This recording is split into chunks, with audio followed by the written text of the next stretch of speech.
सबसे पहला काम माता पार्वती जी ने वन में जाने पर क्या किया?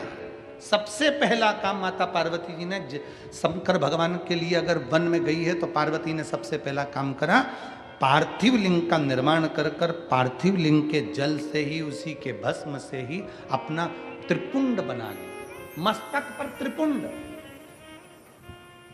कारण एक त्रिपुंड की रेखा में 9 देवता विराजमान होते हैं, ऐसी 3 रेखा त्रिपुंड की होती है जिसमें 27 देवता विराजमान होते हैं। जब व्यक्ति अपने घर से निकलकर कहीं जाता है त्रिपुंड लगाकर, तो 27 देवता उसके मस्तिष्क पर चढ़कर साथ चलते हैं। 27 देवता उस त्रिपुंड में इतना बल होता है, इतना बल त्रिपुंड के अंदर होता है कि वो 27 देवता उसके साथ चलते हैं। और हमारा निवेदन है माताओं से, मेरी जीजियों से, मेरे जीजाओं से, मेरी बेटियों से, बेटाओं से, मेरे संपूर्ण भारत की भूमि के जितने सनातनी इस पवित्र कथा का तत्व ग्रहण कर रहे हैं, जितने जितने इस फेसबुक यूट्यूब पर कथा श्रवण कर रहे हैं, आप सबसे निवेदन है, अपने मस्तक पर तिलक होना बहुत जरूरी है, वो तिलक लगाना चाहिए। ये कंपनी का ट्रेड मार्क है कि तुम कौन सी ब्रांड के हो। एक कपड़ा भी लेते हैं ना, ये कपड़ा है तो इस कपड़े पर भी ब्रांड लिखी हुई है कि तुम इस ब्रांड का ये कपड़ा है। एक किताब लेकर आओ, कॉपी लेकर आओ, पेन लेकर आओ, उस पे भी मार्क लगा होता है कि ये कौन सी कंपनी का है। केवल आज का मनुष्य समझ में नहीं आता कि ये कौन सी कंपनी का है, इसका ब्रांड का ठिकाना नहीं हो रहा। और बहुत ध्यान देना महाराज, हमें मालूम पड़ा कि कोई कोई बल्ब ऐसा होता है, अगर वो शॉर्ट हो जाता है, बेकार हो जाता है, तो उसको कंपनी में वापस ले लिया जाता है। सुना है हमने, ऐसा होता है क्या? वो CFL ऐसा कोई बल्ब सफ़ेद कलर का होता है, तो उसको अगर जल्दी से अगर शॉर्ट हो गया, मतलब जो तारीख लिखी है उसके अनुसार, उसके पहले अगर शॉर्ट हो गया तो उसको कंपनी वापस ले लेती है। ऐसा होता है, तो कंपनी में वापस चले जाता है। तो हमारा आपसे भी निवेदन है, कंपनी का माल कंपनी में वापस जाता है, इसलिए आपसे निवेदन है, तिलक लगाओगे, अगर कुछ हो भी गया तो कंपनी का माल कंपनी में चला जाए।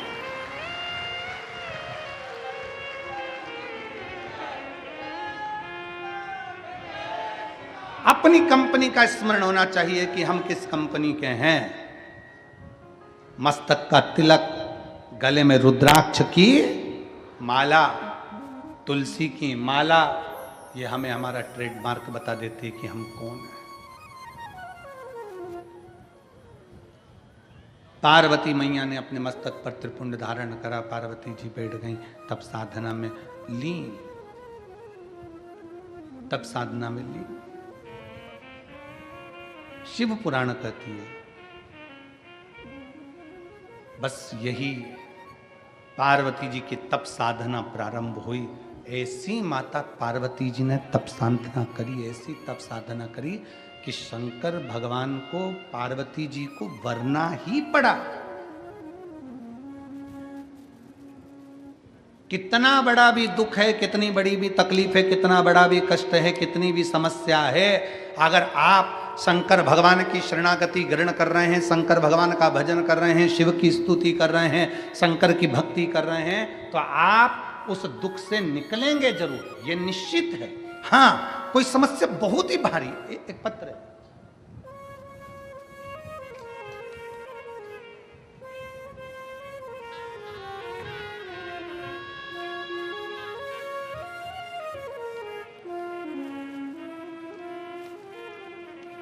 सुनंदा शांताराम महाजन, मुकाम पोस्ट नाचड़ खेड़ा, तहसील पांचोरा, जिला जलगांव की रहने वाली हूँ। कहीं बैठी हो तो हाथ हिला सकती हो। बैठे हैं? हाँ ठीक है, दिख गए हो माँ, आ जाइए, बेलपत्र ले जाना, आ जाओ। गुरुदेव, मेरा बेटा 4 साल से सरकारी नौकरी की पढ़ाई की तैयारी कर रहा था, पर मेरा बेटा का सिलेक्शन नहीं हो रहा था।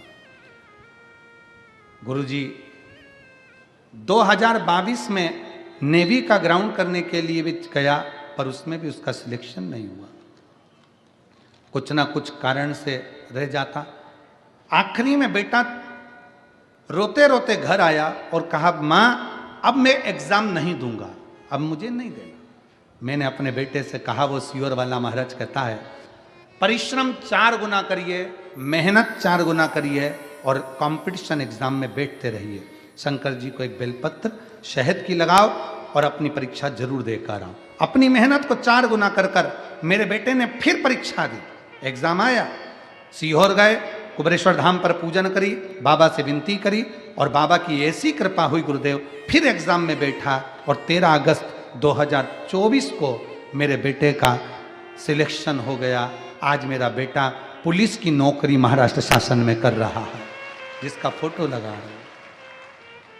शिव तत्व की प्राप्ति, भगवान शंकर की शरणागति ही मूलतः एक लक्ष्य जब हम बना लेते हैं, जब हमने अपना एक लक्ष्य बना लिया कि शंकर को हमें प्राप्त करना है, शिव को हमें भजना है, शंकर मुझे प्राप्त करना है, मेरी जिंदगी में कोई दुख आया है वो दुख अगर समाप्त करना है तो शंकर की शरणागति हमें ग्रहण करना ही पड़ेगा और शंकर की भक्ति करो,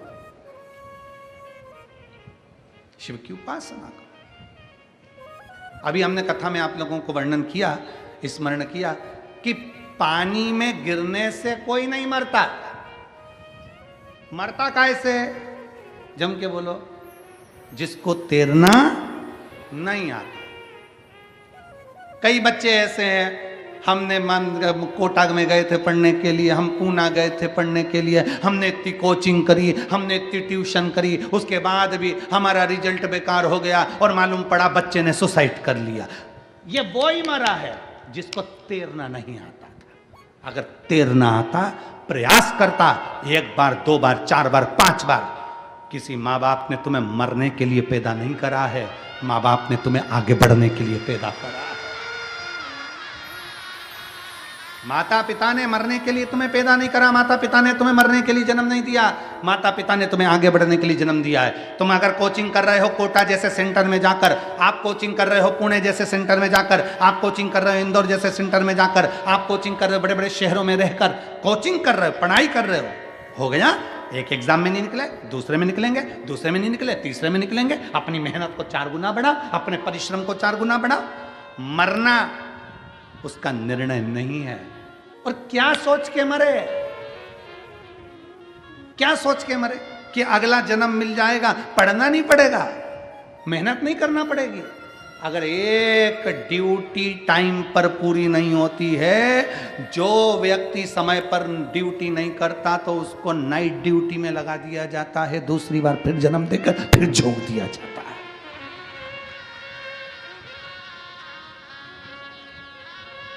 परिश्रम, मेहनत, संघर्ष, ये हमारा लक्ष्य है। मनुष्य के रूप में जन्म हुआ है ना आपका और हमारा, मानव के रूप में आप और हम जन्मे। संघर्ष नहीं करेंगे तो कौन करेगा? कौन करेगा? अपने लक्ष्य को प्रबल बनाइए, अपने लक्ष्य।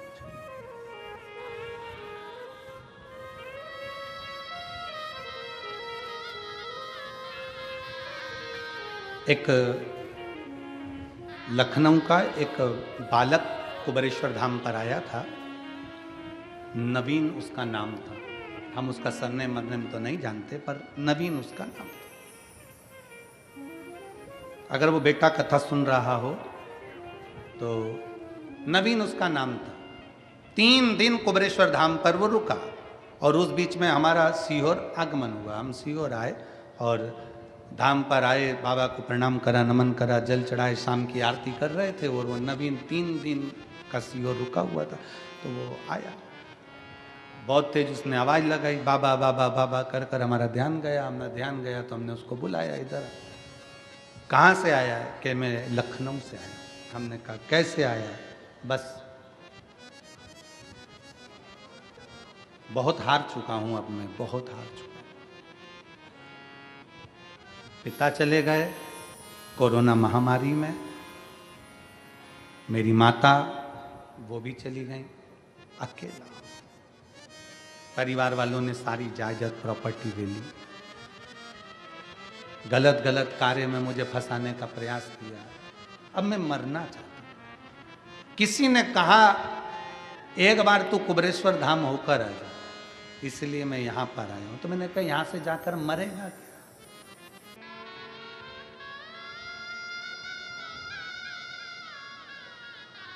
केवल स्वयं को जानो। बोलो घबराहट होगी कि नहीं होगी? जम के तो बोलो जरा। अरे मेरे साथ कोई तो जाए कम से कम, मैं अकेला।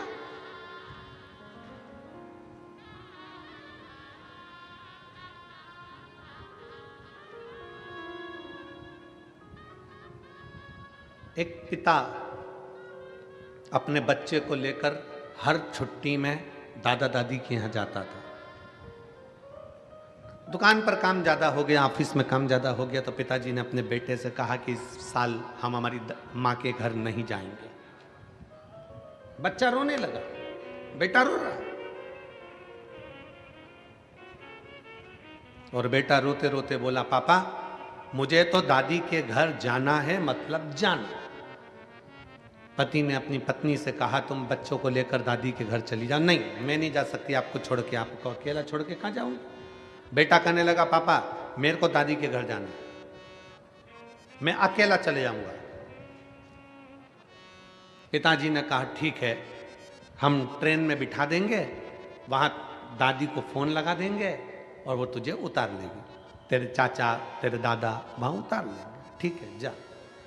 पिताजी ने ट्रेन में बच्चे को सीट पर बिठाया और सीट पर बिठाने से पहले बच्चे को एक पत्र लिखा और पत्र लिखकर बच्चे की जेब में डाल दिया और जेब में डालकर कहा बेटा सुनो, तुम ट्रेन में बैठोगे, जब तुम्हें डर लगे, जब तुम्हें भय लगे, घबराना नहीं, इस पत्र को निकालना, पढ़ना और फिर वापस जेब में रख लेना, फिर तुम्हें डर नहीं लगेगा। हो इस पत्र को पढ़ लेना, हो चिंता मत करना, जाओ अकेले। बेटे को ट्रेन में बिठा दिया, ट्रेन चलना चालू हो गई। 5 घंटे का रास्ता था लखनऊ का। अब वो 5 घंटे का रास्ता काटता बच्चा ट्रेन में बैठा।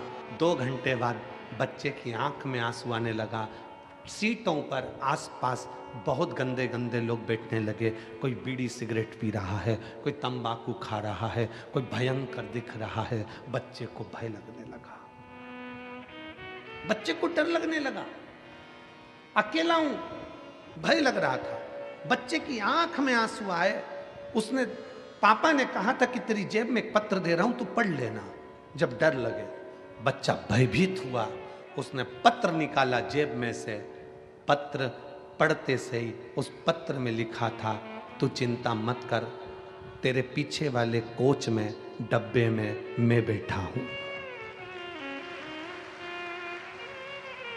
पिता ने पत्र में लिखकर रखा था कि तू चिंता मत कर, तेरे पीछे वाले ट्रेन के डब्बे में मैं बैठा हूं, तेरे पीछे मैं बोगी में बैठा हुआ हूं।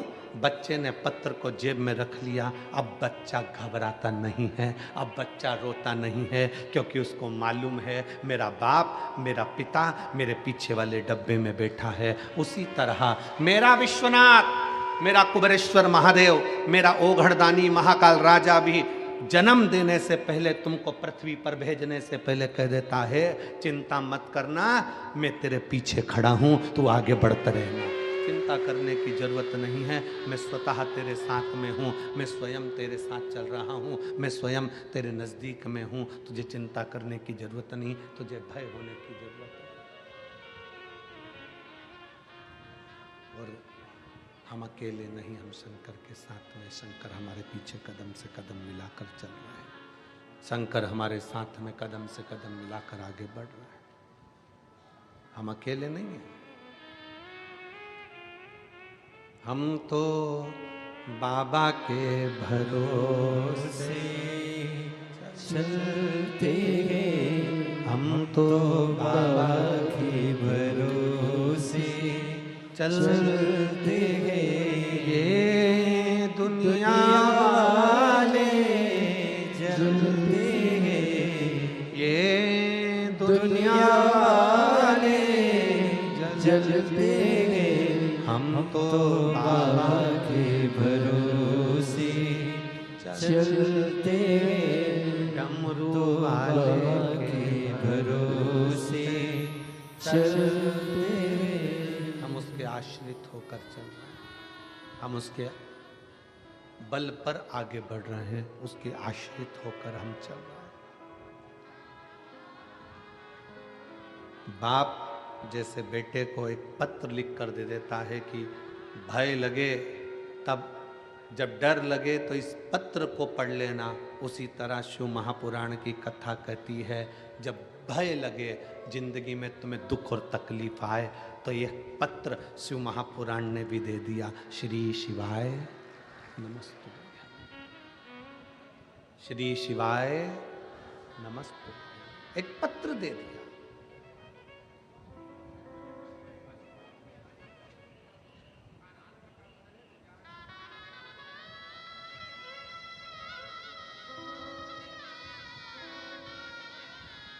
कल हम जब यहाँ से गए, जिनके यहाँ ठहरे हैं वहाँ पर बाहर बहुत सारे लोग खड़े थे, उसमें से एक बोलता है, गुरुजी मेरी गाड़ी बड़ी तकलीफ देती है, अब मेरी पुरानी गाड़ी बेच के मैं नई ले लूं क्या?